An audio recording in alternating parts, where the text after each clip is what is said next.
So last time we looked at a technique called Richardson extrapolation, which is a way of taking two estimates of an integral using different step sizes and adding them or subtracting them in a particular way to improve the order of accuracy. Romberg integration takes that basic idea and extends it further to increasingly high order estimates.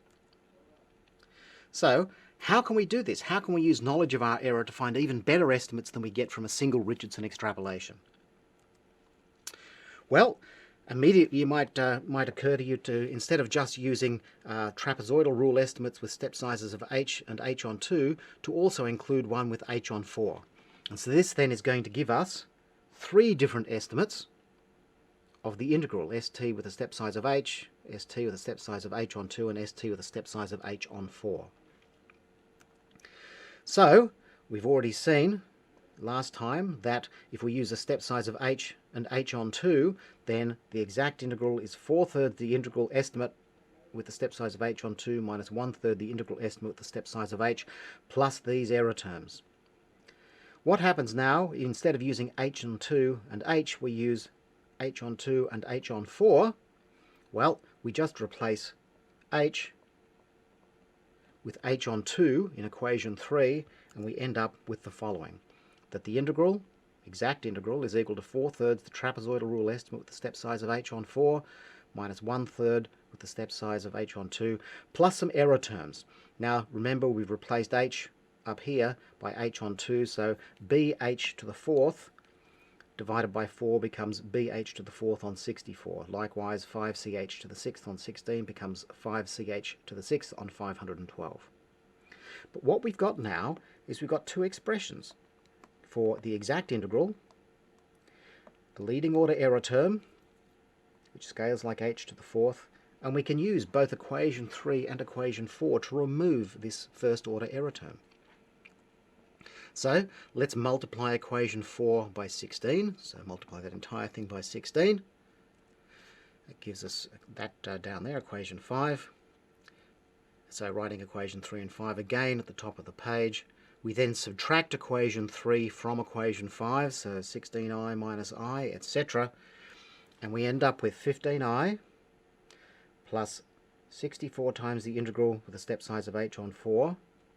These two terms go together, minus 20 on 3 times the estimate with h on 2, plus 1/3 of this, then minus 5ch to the 6th on 32, because these two error terms cancel each other out.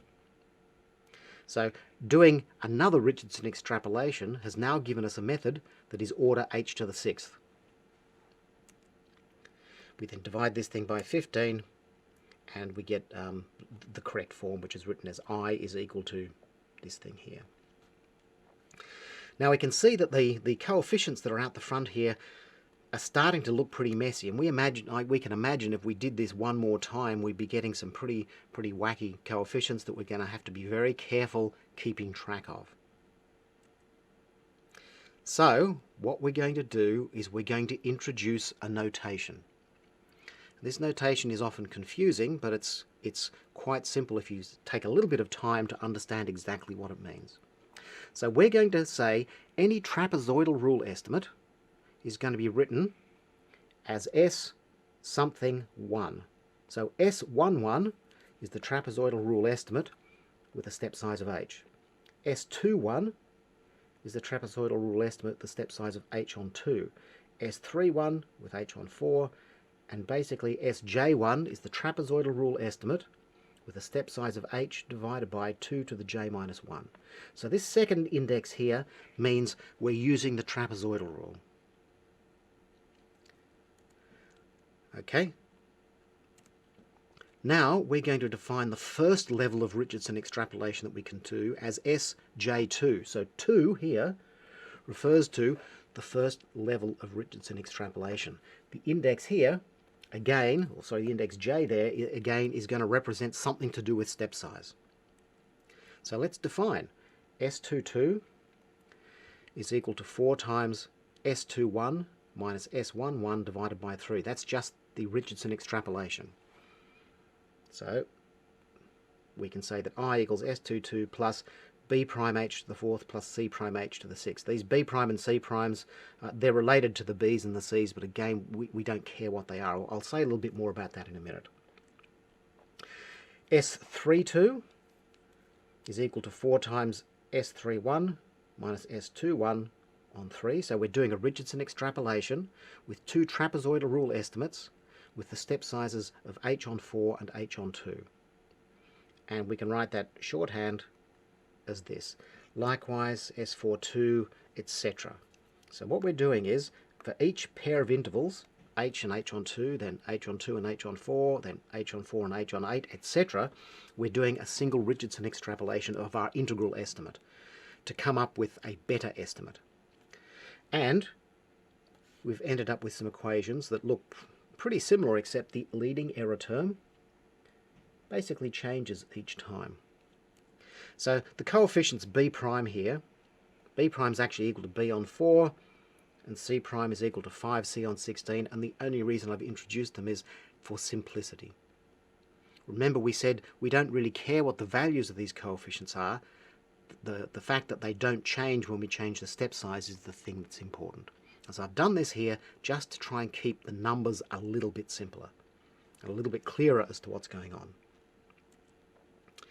So the general first level Richardson extrapolation, that's SJ2, comes from using SJ1 and SJ minus 1, and is given by this expression here.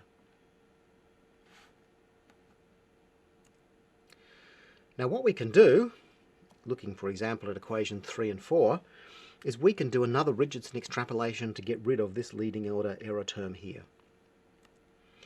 The way in which we do that is we've sort of done this before, but we're doing it a slightly different way here. We multiply equation 4 by 16 to get rid of that 16 there.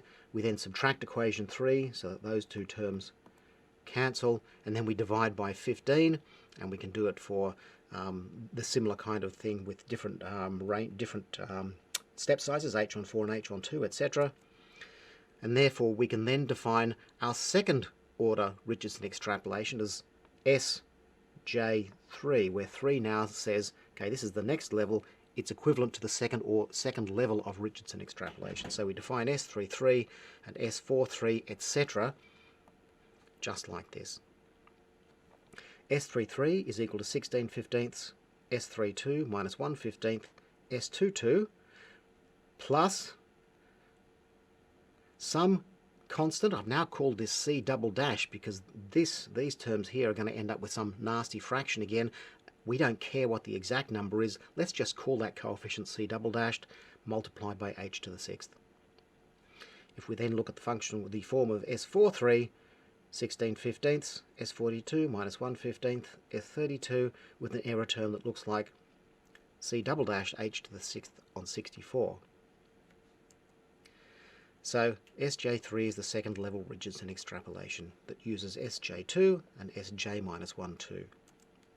We can keep on going. Multiply equation 7 by 64, subtract equation 6, divide by 63. Is there a pattern?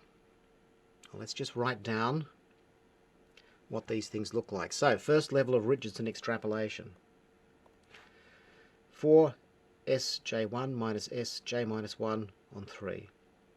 Second level, there's a 16 and a 15. The third level, there's a 64 and a 63. So, up the top here, this number here is 4 to the 1. That number there is 4 to the 2. That number there is 4 to the 3. That is 4 to the 1 minus 1. That 4 to the 2 minus 1. That is 4 to the 3 minus 1. So there is definitely a pattern. Recognizing patterns in all of mathematics and in engineering is really important, but particularly in numerical analysis. If you can recognize the patterns, you can actually save yourself an awful lot of time. So the general rule is Sjk is equal to 4 to the k minus 1 times Sjk minus 1 minus Sj minus 1 k minus 1 divided by 4 to the k minus 1 minus 1. And you'll see if you actually put the numbers in here into this rule, you'll end up with exactly these numbers across here. This formula looks complicated. You do not need to remember it. It will be on any either assignment, lab or exam sheets if you need to use it. But you need to know what it means and how to use it. The lovely thing about this kind of thing, and this kind of thing here is called a recursion relationship, these things are very easily coded in MATLAB. So graphically, or in tabular form, graphically what we're doing is the following. We're starting off and we're saying, okay, we're going to choose a step size of h. This is level j is equal to 1. We're going to calculate an estimate of our integral using the trapezoidal rule. We call that S11. We could, if we wish, stop there, but we're not going to. Level 2, we're going to take a step size of h on 2. We calculate S21 using the trapezoidal rule and a step size of h on 2. We then combine those two estimates using Richardson extrapolation to calculate S22. And remember, S22 is basically Simpson's rule with a step size of h on 2. We could stop there if you wanted to, but we're not going to. We then go down to the next level. J is 3. Our step size is half again. It's h on 4. We use the trapezoidal rule to calculate S31. We use S31 and S21 to calculate the next Simpson's rule estimate of our integral. That's S32. But we can use these two things here to calculate S33. Now, this rule actually has a name. It's called Boole's rule. We're not going to learn that. We're not doing anything with it, but for historical reasons, that's what it's called. So we could stop here and say, well, okay, S33 is accurate enough, but we don't have to. We can go to j is equal to 4. In other words, the step size is h on 8. Calculate the trapezoidal rule estimate.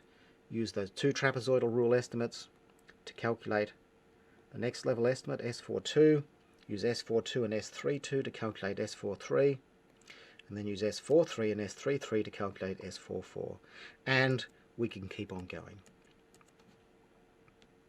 So that's the basic process of Romberg integration.